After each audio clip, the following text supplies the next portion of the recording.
Hello everyone, I hope everyone's doing well. This is the part 2 tutorial for Brianstorm by the Arctic Monkeys, and I'm just going to go ahead. We're going to be covering what I'm going to be calling the post-verse drum and bass breakdown, along with the bridge, or the latter part of the song. I'm just going to get into it. There's two ways to play this post-bridge. It's the speedy part, where it's just drum and bass after the verse, after Alex Turner says, "See you later, innovator." And all it is just an octave higher. It's the verse riff, but an octave higher, played a wee bit differently. And there's two ways to play it. I'm going to show you two ways. There's I'm just going to show you the frets first and with strings along. I usually start off on the 10th fret on the G string, and it's the 10th fret of the G string, then the 6th and the 5th on the G string, and then you go to the 6th on the D string, back to the 6th, to the 8th, to the 9th, and then the 12th of the G string. So there's two ways to play it. I'm going to play it both ways. Play it the first way, which is triplets, where you just hit each of the notes 3 times fast. So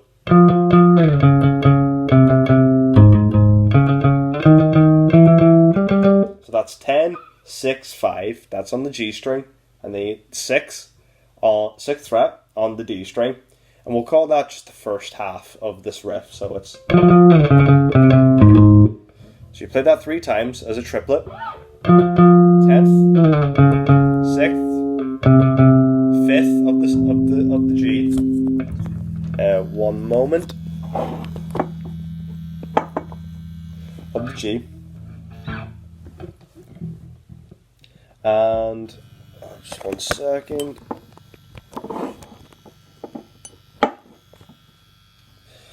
Of the G. And that's the first half of it. So that's the 10th fret, 6th, 5th, and then the 6th of the D. So that's the first half. The second half of this riff is the 6th fret of the G string, the 8th, the 9th, the 12th, back into the 10th fret. So separately, that's the first half. Second half, all together.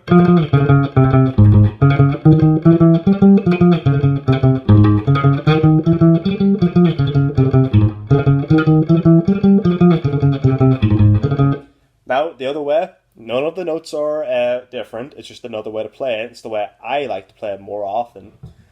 I actually go back and forth between these two ways to play this riff because it just adds a bit of variety. But the only difference is that instead of there being pauses between each of your triplets, so for example, you know how there's a pause between each, so that's da-da-da, pause, da-da-da. Even if you play it fast, there's still a wee pause. The other way I like to play it is just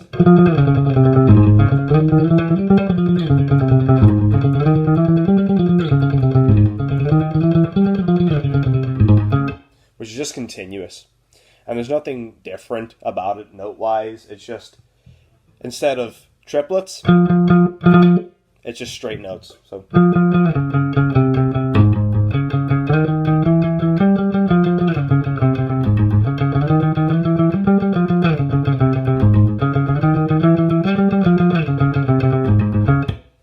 okay, that's pretty much it for that post-verse riff. The only thing to really go over now are 2 more sections, and they're both for the latter half of the song, and then it goes back into the verse, and then it goes into to end things off with. And all it is that you start on the 3rd fret of the S string, and I'll just play it in its entirety, the entire thing.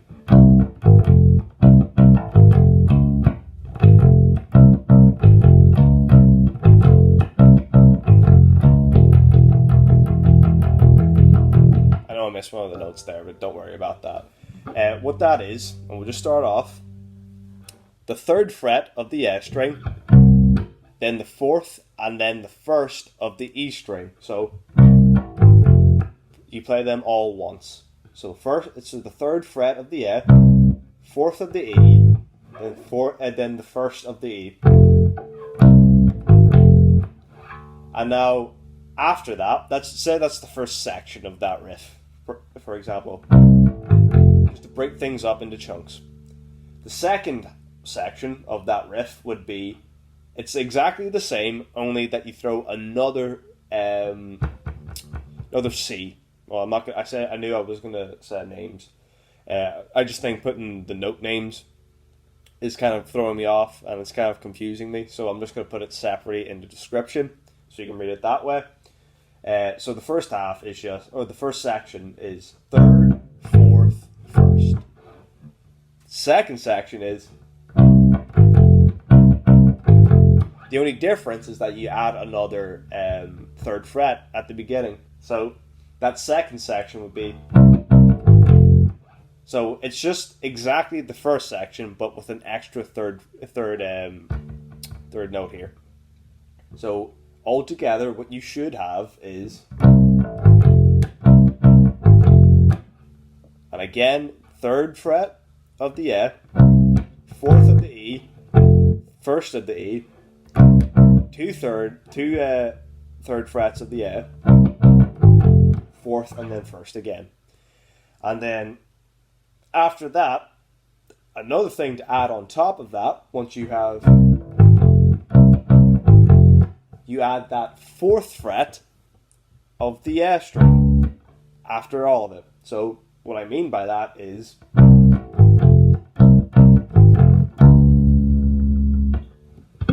so after that kind of,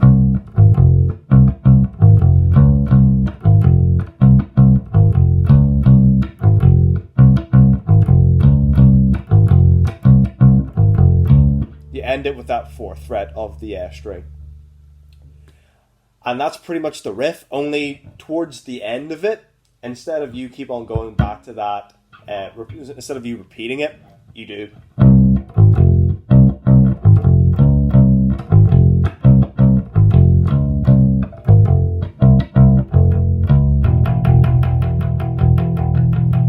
Which is just the E note, the open E string. So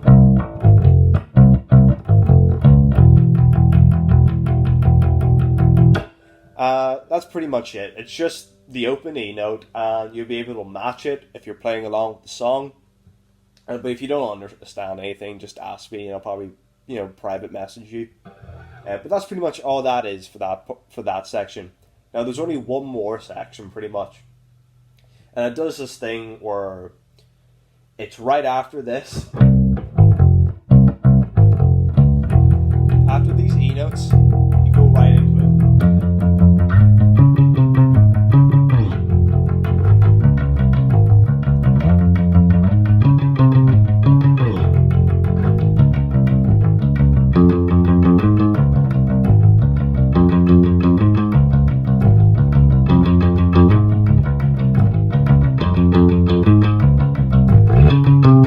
Right. That seems more complicated than it is. It's just one riff, but play it an octave higher, an octave lower, and then at the end of it, when all the band comes back in together, you kind of mix the two together. And what I mean by that, don't worry if you don't understand, because I'll slowly explain it. And what this is that it starts off after this, goes into, and it's just the bass playing there. Whenever you just hear the bass playing, it's the higher bit, or the higher octave, if you will, which is just starting on this 8th fret of the F. You should be familiar with that fret by now. You play it 5 times.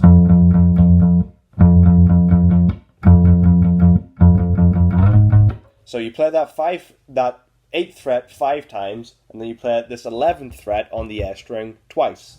So together.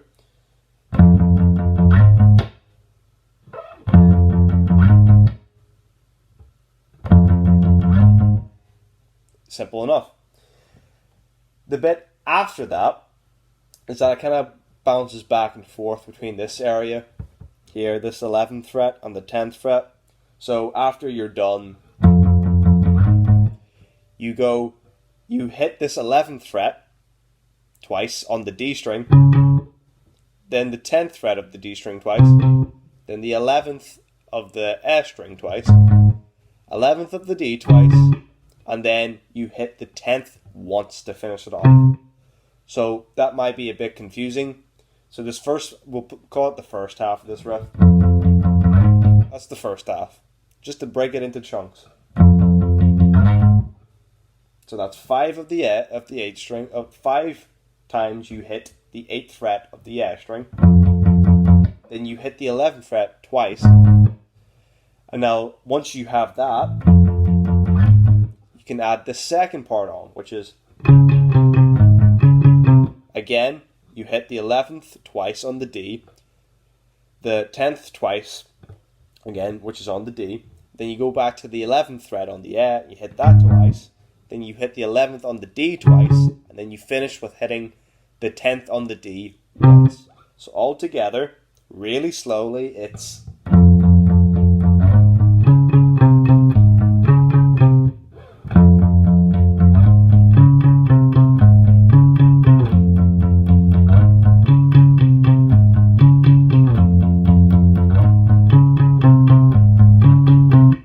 So, you play that.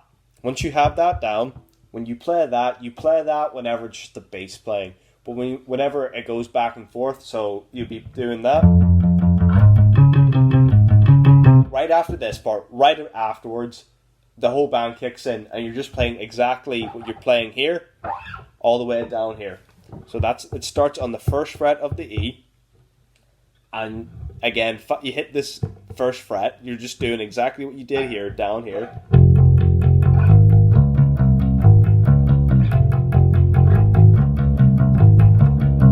So you go,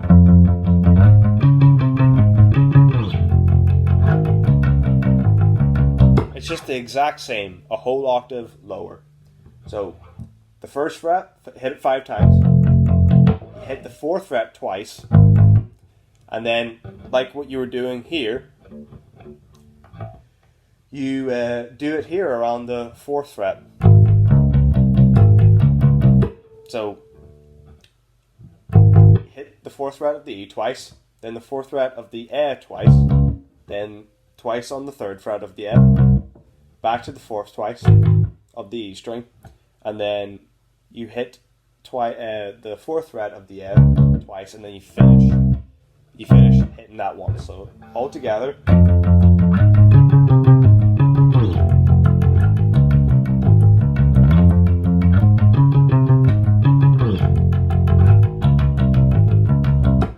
That's pretty much it.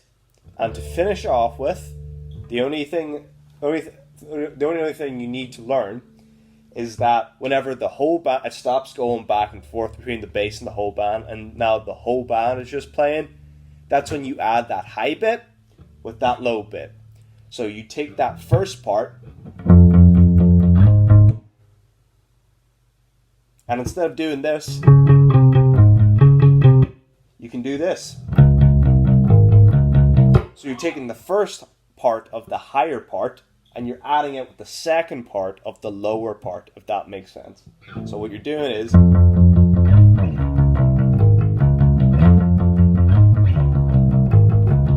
though you might be thinking, well, like you said, why is it that we're doing it here?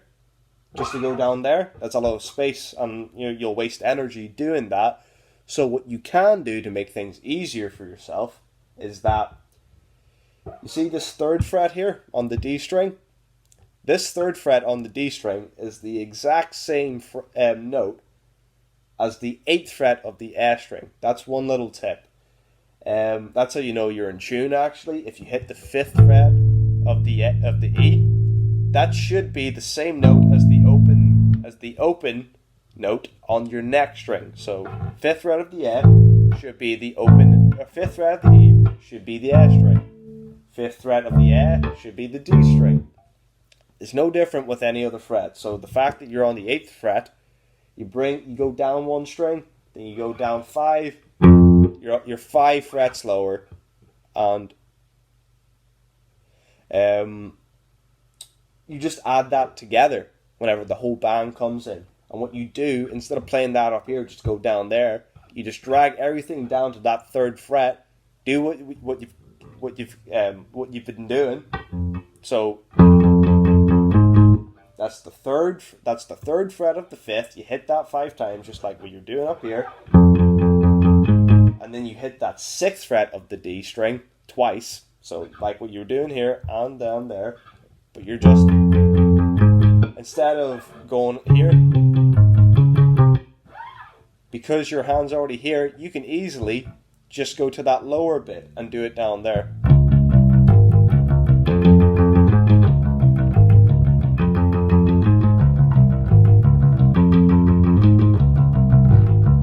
So everything that you've been doing is just a different hand position. There's nothing it's not too hard. And that's pretty much it. That's pretty much it. If you want to finish it, you can finish it like this. And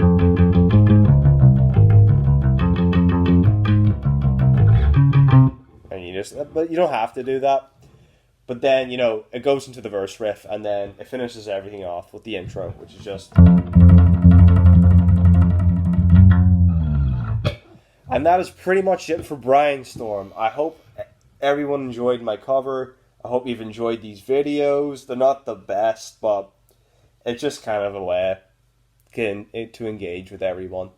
So I hope you're able to learn something and take something from this, and I hope you continue to support the music and media team, the music department, and the Magnet in general, and just the Magnet, because it's very easy to ignore or not cater to the youth in this trying time.